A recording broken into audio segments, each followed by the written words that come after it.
สัพเพสัตตาสัตว์ทั้งหลายที่เป็นเพื่อนทุกข์เกิดแก่เจ็บตายด้วยกันทั้งหมดทั้งสิ้นอาเวราหอนตัวจงเป็นสุขเถิดอย่าได้มีเวรแก่กันและกันเลยสัพเพสัตตาสัตว์ทั้งหลายที่เป็นเพื่อนทุกข์เกิดแก่เจ็บตายด้วยกันทั้งหมดทั้งสิ้นอาภัยยาปัชชาหอนตัวจงเป็นสุขเถิดอย่าได้เบียดเบียนซึ่งกันและกันเลยสัพเพสัตตา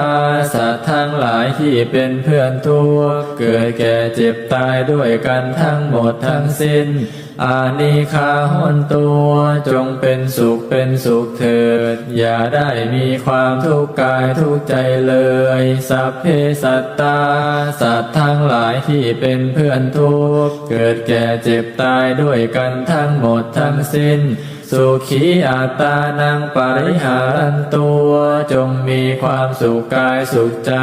ให้รักษาตนพ้นจากทุกภัยทั้งสิ้นเถิดท่านทั้งหลายที่ท่านได้ทุกข์ขอให้ท่านมีความสุขท่านทั้งหลายที่ท่านได้สุขขอให้มีความสุขยิ่งขึ้นไป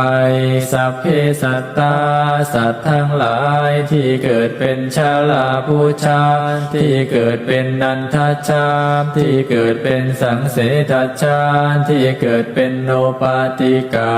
จงมารับเอากุศลผลบุญให้ทั่วทุกตัวสัตว์เถิด